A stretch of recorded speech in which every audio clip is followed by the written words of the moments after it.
Hey friend, how are you? I hope you're well. Today I want to talk to you about not writing off the end of the year. So there's this term that I've coined called every last drop of December.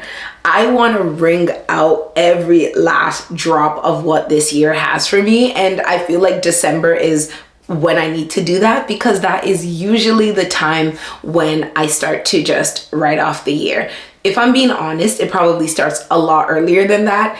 End of September, beginning of fourth quarter, I start to look at the year, what I had planned to accomplish, what I have accomplished, and I'm like, maybe we can just push those to the next year. You know, the year's pretty much over. I don't think I can accomplish these, so let me just give myself some peace and tack those on to whatever other goals I think I'm gonna have for the next year. But this is so short-sighted because there are some things that you need to complete this year that will then snowball, that's the word, that will then snowball you into what you're supposed to do the year after. This year is not a write-off. I think that is what I'm really here to let you know.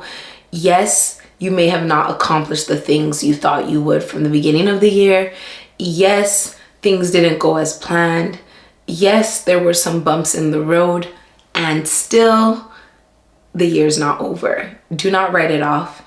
Do not take the things that you are purposed to start or continue or finish this year and put them on an unnecessary pause all the way till next year to get them started, because then the things that you should have been already into next year because you had started them now and are hopping into it to continue, you are blocking that. So instead of hitting the ground and rolling off that momentum, you're now starting from scratch at a moment where you're not supposed to because you took the rest of this year and wrote it off. Don't take this as me telling you that you shouldn't enjoy the holidays or take a break, because I think if you've been here or listened to a few of my videos long enough, you'll know that I am the nap queen. I believe in rest. I believe in balance and rejuvenation, yet still I believe in doing the needful. If you know that there are certain things that you need to finish and accomplish this year, you need to get them done. You owe it to yourself to get them done. You owe it to your purpose to get them done.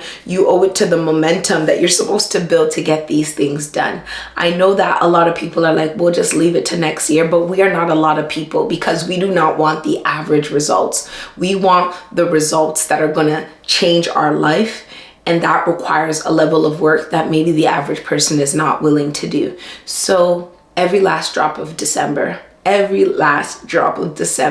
what do you need to do? What can you complete? What can you get started right now so that when next year rolls around, you are just continuing from where you left off instead of going back to the drawing board?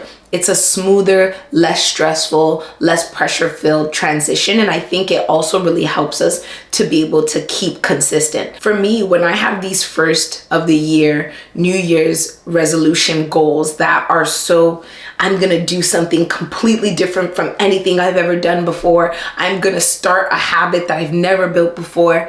Chances are I don't really have the strength or the know-how to really continue past that excitement when it requires consistency. But when I've already started, when I've been working towards it, when I've been anticipating, when I've been getting the ball rolling, building that snowball from every last drop of December, and it rolls into January, then it doesn't feel like there's so much pressure on me to perform or complete or start or do all of these things that can overwhelm us and prematurely cause us to stop doing what we're meant to do because we just put too much pressure on ourselves. So ask yourself, what are the things that I know that I can get started on right now, the things that I can complete right now that will help me as I enter into the new year?